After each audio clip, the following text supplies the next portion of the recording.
What's good, YouTube? It's your boy Missy the Kid, aka Black Rich Mister, and I'm back with another video. Today I'm doing a reaction.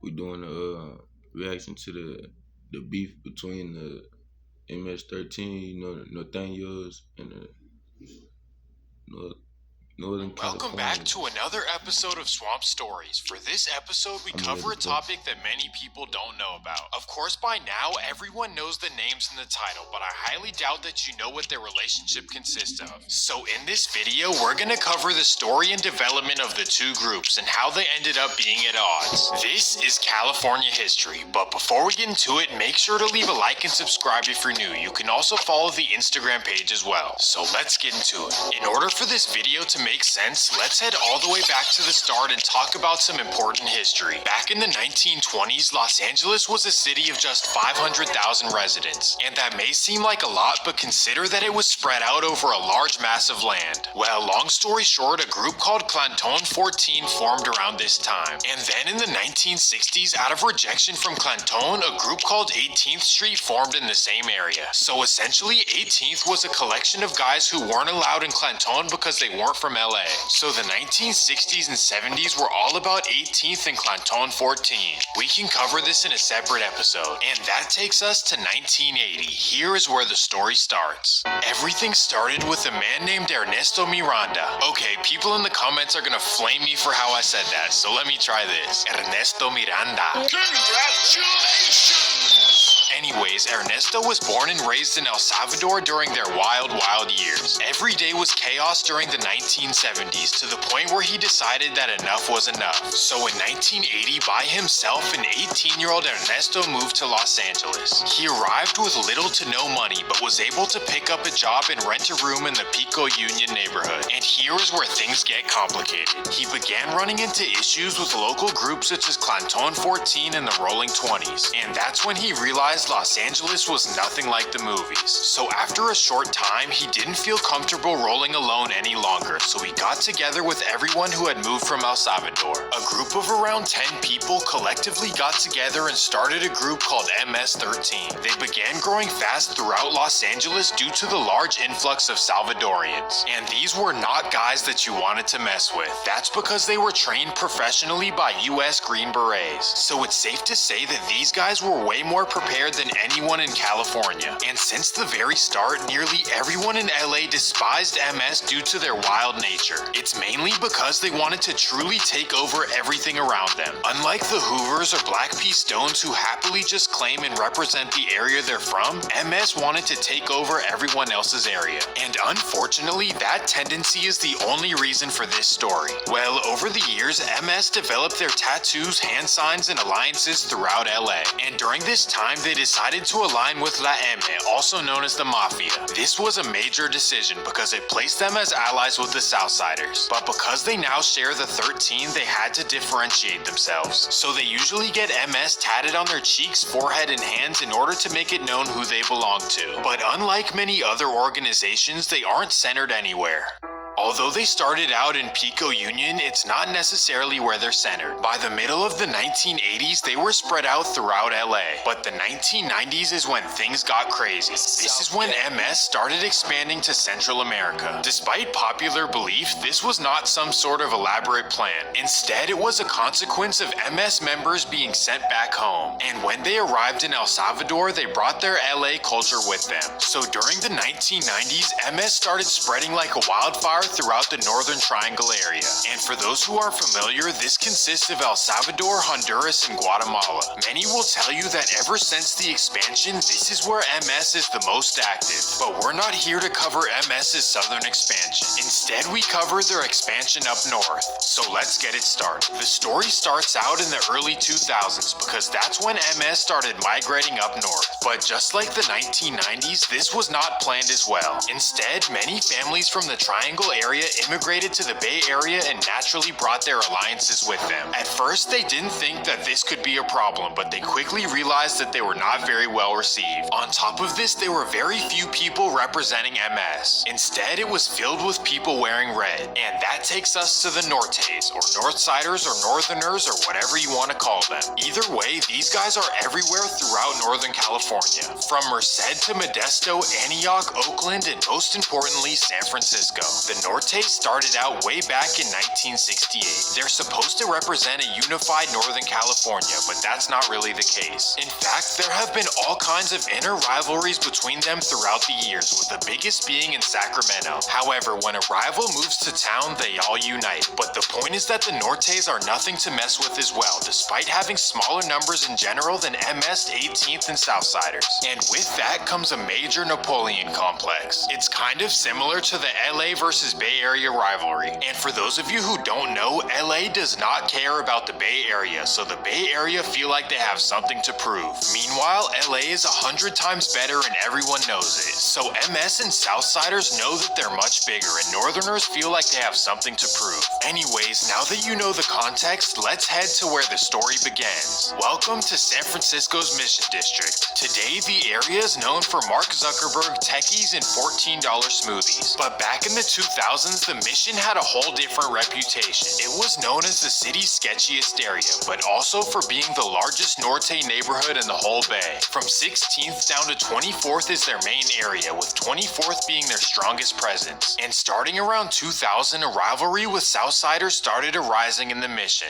Slowly but surely, more and more members began moving into the Mission, and this established a way for MS to feel comfortable as well. So in 2002, a high-ranking MS named Luis Fuentes decided to move into the Mission. His plan was to establish a presence in the Mission to help out the outnumbered Southsiders. So just remember that La M aligns with MS and Southsiders. So naturally, when Luis and other MS moved to the Bay Area, they rode alongside the Southsiders. And of course, this did not make the Mission District happy, especially given their history and pride. And that takes us to June 30th, 2004.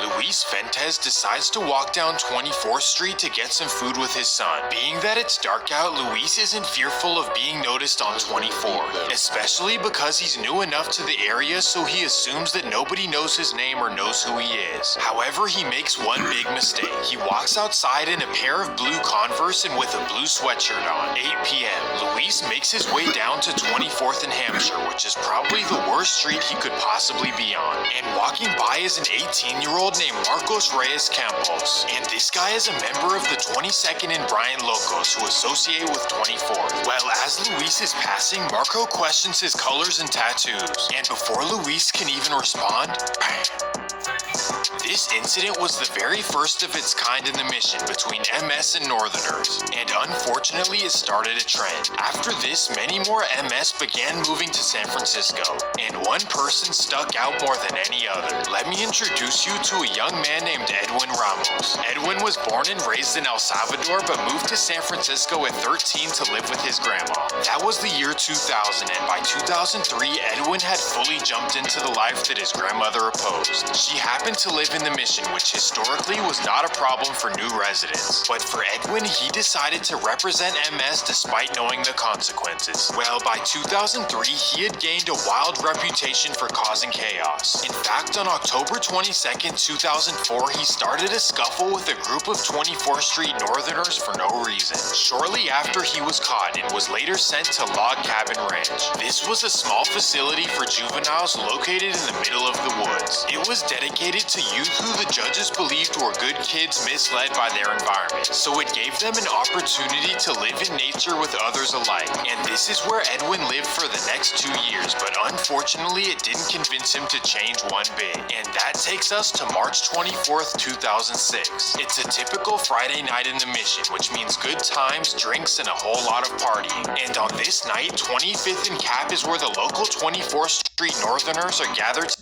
together having fun. Well, around 9 p.m., Edwin gets news of the gathering and wants to put it to an end. So from his grandma's house, he storms down to 25th. Right there, he sees 21-year-old Rolando Chino Vallartes. Chino happens to be enjoying himself with his friends, and that's enough to make Edwin angry. So that's when he approaches.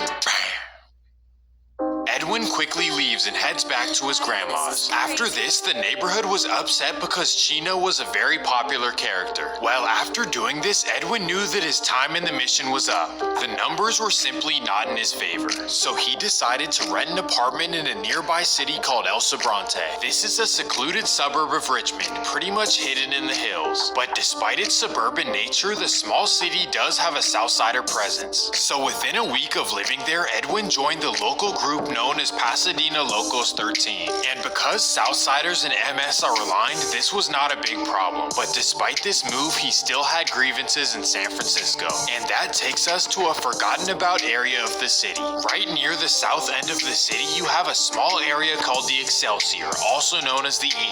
For a long time, this has been a Hispanic area, but overshadowed by the mission. That's partly because they only represent their neighborhood instead of a color. However, out-of-towners like Edwin don't seem to know the difference. And that introduces us to the Bologna family. This is your typical middle-class family in the Excelsior, just minding their business. June 22nd, 2008, the Bologna family drive out to a family picnic in Fairfield, California. And after spending the day there, at 2:15 p.m., they head down Highway 80 back to San Francisco. At 3 p.m., they arrive to their home on Maynard Street in the Excelsior. And as they're pulling in, a black Chrysler 300 rolls up beside them. In the Chrysler is Edwin Ramos, and he does not hesitate.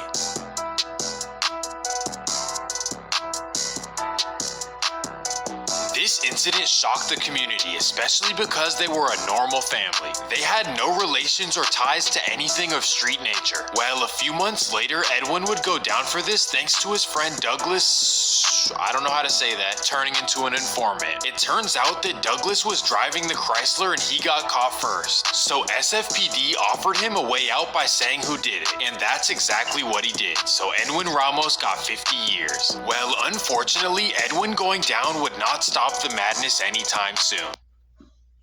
One thing you gotta learn in these streets, I done learned. Somebody gonna tell you, nigga. It's somebody on all my paperwork. I got 7 cases. They got a witness on all of it. Be careful in these streets. You get up out of them, you don't belong here. For real. Shit. At this time, living in the city and wearing red or blue could be a serious problem. And over the next few years, things only got worse, especially when more and more MS started moving north. And this time, 3 MS members had moved into the mission: Loco, Sleepy, and Luis Sana. And these guys' entire mission was to get any northerner they could find. June 21st, 2010. While eating lunch in Bernal Heights, they notice one of the chefs is wearing red. So after eating, they sit in their car all day until the cook gets off. The cook, whose name is Alexander Tamaj, has nothing to do with the streets, but these guys do not know that. So at 5 p.m., they watch him get on the 14 Muni bus and follow it all the way until he gets off. He takes the bus all the way to the very last stop in Daly City, and that's when the men approach. This kind of event became way too common in San Francisco, to the point where a local rapper named Goldtoes decided to call for people to stop putting their family members in red or blue. And on top of this, Mission District rappers put out a song called San Francisco Anthem. This may not seem like a big deal, but the idea was to reunite the neighborhood and for everyone to take pride in the city. And not too long after this, the Department of Homeland Security took down San Francisco's MS entirely with 30 convictions. And it's safe to say that since then, it has severely calmed down. These days, the mission is divided into 2 sections, Army Street and 24th, but I can cover that in a part 2 if you want it. And instead of trying to have areas in the Bay, MS now has hideouts where they move low-key. One of those happened to be in the small town of Mendota, just a few hours south of the Bay Area. But to end the video, we cover one last incident that shocked the whole Bay, and that takes us to Novato, California. This suburb is known as one of the safest in California, where crime is extremely rare. In fact, the entire Marin County very rarely sees anything happen other than soccer moms spilling their Starbucks. It's literally the wealthiest and quietest place you can ever imagine, and that's why this story caught the national news. May 25th, 2016.